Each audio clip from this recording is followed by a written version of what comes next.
Assalamualaikum warahmatullahi wabarakatuh. Saya perwakilan dari kelompok 3 Sintaristia Astuti dengan anggota Sanju Diosi Ariska dan Puri Angelia akan mempresentasikan hasil kerja kelompok kami MK Mikrobiologi dengan dosen pengampu Bapak Parwito. Bab pertama, judul faktor-faktor lingkungan yang mempengaruhi mikroorganisme. Faktor abiotik yang mempengaruhi mikrobe. Yang satu, faktor alam.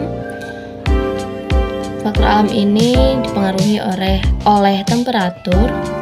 Kemudian ada beberapa macam temperatur, yaitu temperatur minim yang paling rendah, temperatur maksimum yang paling tinggi, dan terakhir temperatur optimum yang paling baik bagi kehidupan. Yang B, pengaruh kebasahan dan kekeringan. Kekeringan mempunyai nilai kelembapan optimum. Umumnya untuk pertumbuhan ragi dan bakteri diperlukan kelembapan yang tinggi di atas 85%. Bakteri sebenarnya makhluk hidup yang suka kelembaban, apalagi pada air yang tertutup tanpa udara, dan akan mati jika kering. C, pengaruh perubahan nilai osmotik. Pada umumnya, larutan hipertonik menghambat pertumbuhan mikroba karena dapat menyebabkan plasmolisis. Medium yang paling cocok bagi kehidupan adalah medium istonik terhadap isi sel mikrobe. Bagi kehidupan mikrobe dibedakan adanya golongan 3 besar. Yang pertama, mikrobe asidofilik, kemudian mikrobe mesofilik atau neutrofilik, ketiga mikrobe alkalifilik. D, pengaruh sinar. Pada umumnya sel mikroorganisme rusak akibat cahaya, terutama pada mikrobe yang tidak mempunyai pigmen fotosintetik. Misalnya cahaya matahari. Bila energi radiasi diabsorpsi oleh sel mikroorganisme akan menyebabkan terjadinya ionisasi kompensel. Yang E, pengaruh penghancuran secara mekanik. Pengaruh tekanan udara terhadap kehidupan bakteri sangat kecil. Untuk menghentikan pembiakan bakteri diperlukan tekanan 600 atm, dan untuk mematikan diperlukan tenaga sebesar 6000 atm, dan untuk membunuh sporanya diperlukan tekanan 12000 atm. B, faktor kimia.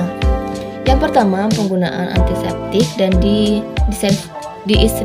disinfektan. Beberapa hal yang perlu diperhatikan pada disinfektan secara kimia, salah satunya adalah sebaiknya disinfektan yang dipakai bersifat membunuh. Kedua, beberapa disinfektan dan antiseptik terbagi menjadi beberapa macam. Ada logam-logam berat, fenol dan senyawa-senyawa sejenis, alkohol, aldenin, yodium, klor dan senyawa klor, peroksida, zat warna, deterjen, sulfanamida, dan antibiotika. Sifat dari antibiotika itu menghambat atau membunuh patogen tanpa merusak inang, bersifat bakterisida dan bukan bakteriostatik.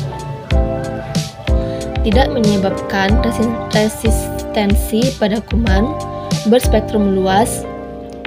B, mekanisme kerja antibiotika. Antibiotika yang mempengaruhi dinding sel, contoh penisilin. Antibiotika yang mengganggu fungsi membran sel, contoh polymyxin. Antibiotika yang menghambat sintesis protein, contoh actinomycin. Antibiotika yang menghambat sintesis asam nukleat, contoh asam nalidiksat. Yang ketiga yaitu tes uji diinfektan dan antiseptik.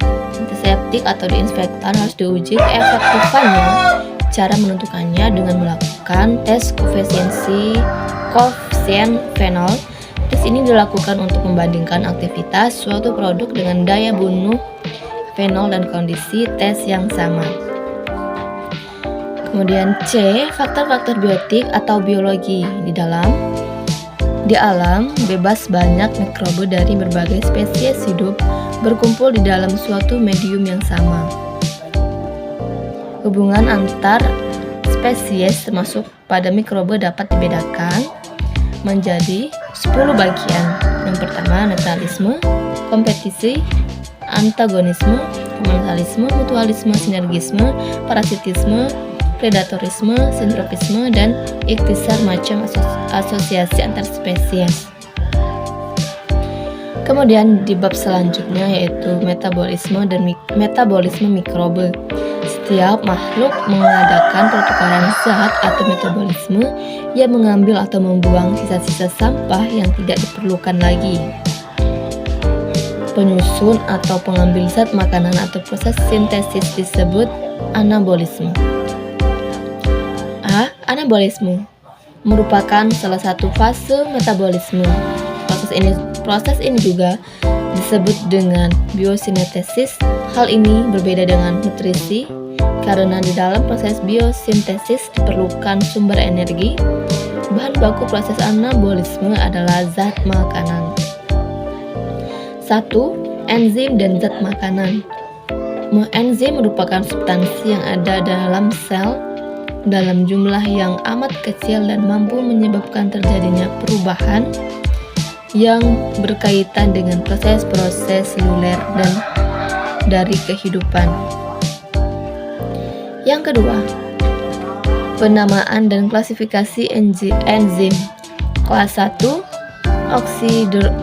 oksidoreduktase, yaitu enzim kelas ini terbagi menjadi enzim oksidase dan reduktase. Kelas 2,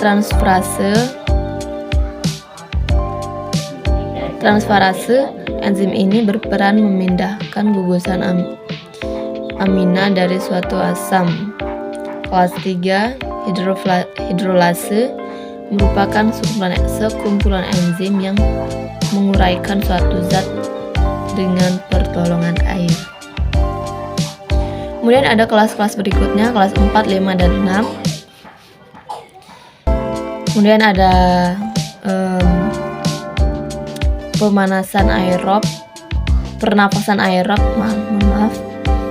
Dalam pernapasan aerob, mikroba menggunakan glukosa atau zat organik yang lain sebagai substrat untuk dioksidasikan menjadi karbon dioksida dan air, sedangkan mikrobanya sendiri memperoleh energi. Nah, kemudian ada pernapasan anaerob. Beberapa mikroba dapat hidup tanpa menggunakan oksigen bebas, bahkan ada juga mikroba yang malahan mati jika terkena udara bebas. Yang ketiga ada fermentasi dan pembusukan. Istilah fermentasi sering diganti dengan istilah peragian. Hal ini sebenarnya tidak tepat. Kata ragi digunakan untuk pembuatan tempe, roti, tape, minuman keras, dan oncom. Ragi-ragi tersebut mempunyai persamaan dapat menghasilkan fermen atau enzim. Istilah pembusukan digunakan untuk menguraikan protein dan lain-lain senyawa yang mengandung nitrogen.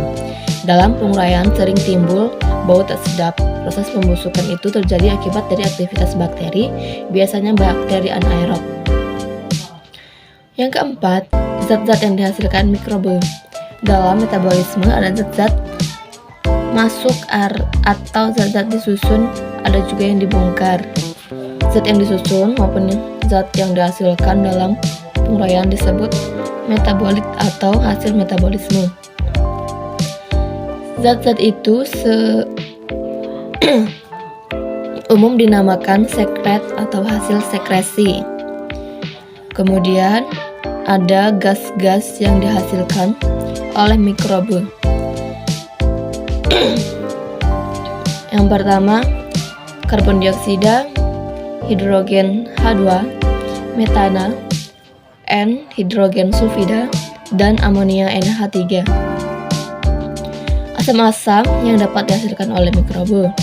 Yang pertama asam belerang, H2SO4, asam nitrat, HNO3, asam susu, CH3CHOH, COOH, asam cuka, CH3COOH, asam lemak C kali H 2 kali plus 1 COOH.